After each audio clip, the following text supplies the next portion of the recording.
La santé maintenant, vous l'avez sans doute remarqué si vous vous êtes rendu récemment au CHU de Limoges. Un nouveau bâtiment très imposant à pousser juste à côté, c'est le centre de biologie et de recherche en santé. À l'intérieur, 300 personnes travaillent dans des laboratoires pour l'hôpital ou pour l'université. Vous allez le voir, elles mettent en commun des moyens et de l'énergie. Première visite avec François Clapeau et Mathieu Desgremont. C'est un bâtiment flambant neuf qu'on ne peut pas rater au pied du CHU. À l'intérieur, 14 000 mètres carrés de laboratoire partagés entre l'hôpital et l'université. Côté université, on trouve des chercheurs.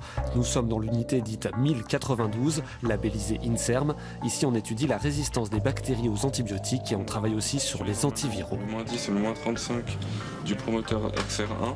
Avec son installation dans le nouveau bâtiment, l'équipe a gagné en confort au bénéfice de ses recherches. On a des normes de sécurité, ce qui pour nous était très important puisqu'on travaille sur des agents infectieux. Et puis pour les étudiants, ils ont en termes de bureau, on passe beaucoup de temps aussi devant nos ordinateurs.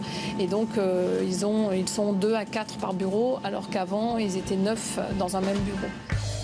On passe une porte et on se retrouve à l'hôpital.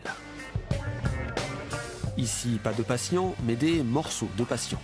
Voici le service anatomie pathologique. On y analyse notamment des prélèvements réalisés par les chirurgiens. Découpe, création de lamelles, coloration, puis analyse au microscope. Là aussi, le déménagement a apporté confort et efficacité dans la chaîne de travail. Seul bémol, l'éloignement du bloc opératoire qui n'est plus dans le même bâtiment. Et c'est vrai que moi qui suis un peu ancien, je regrette un petit peu d'avoir perdu cette proximité. Ceci dit, on est très souvent dans des réunions de concertation pluridisciplinaires avec les chirurgiens, les oncologues, donc on voit très souvent nos collègues. L'efficacité du nouveau bâtiment se veut aussi économique avec une mise en commun de matériel et de personnel. Illustration dans la partie hôpital, avec une grande nouveauté, une réception centralisée. Ici arrivent par exemple toutes les prises de sang du CHU, elles sont vérifiées, triées.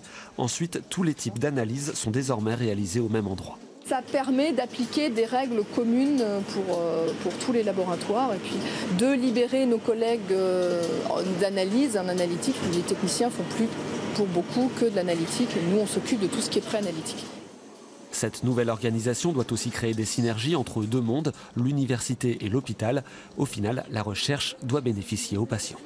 Le bâtiment constitue un creuset qui permet aux équipes de dialoguer plus facilement, ça c'est sûr. Pour l'heure, le centre de biologie et de recherche est encore en rodage.